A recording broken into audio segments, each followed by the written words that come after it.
Usa ka dentista gikatahong gibunalan og armas ang ulo ug gitusok pagyod ang iyang mga mata.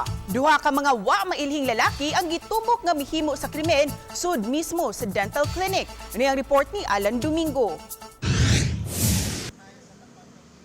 Kini ang klinik sa biktimang dentista nga si Dr. Charles Sia. Di nahitabo usab ang krimen. Alas 2:19 sa hapon.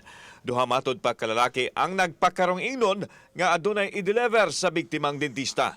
Dihang nagkasulod na naabtan nila ang biktima kauban ang sekretary ug ang duha ka pasyente sa sulod. Samtang ang dentista ang gibunalan sa ulo sa wa pa matataw nga kalibre sa armas.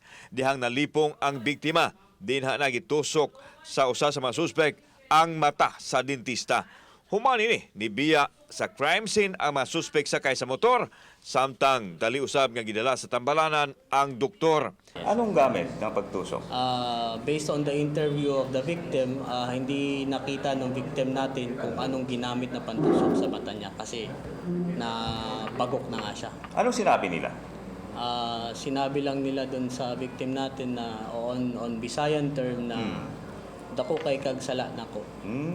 So we could not certainly ascertain na personal grudges niya, and there's something deep behind this crime. Ang biktima padayon giobserbahan sa mga doktor sulod sa pribadong tambalanan. Hinoon ana kini sa luwas nga kahimtang. Based on our query sa doctor is functioning naman siya, but we do not know yet kung ang level of functionability ng mata is 100%.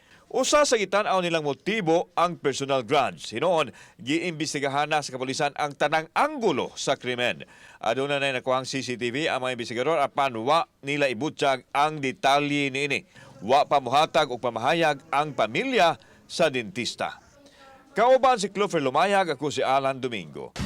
GMA Regional TV Live.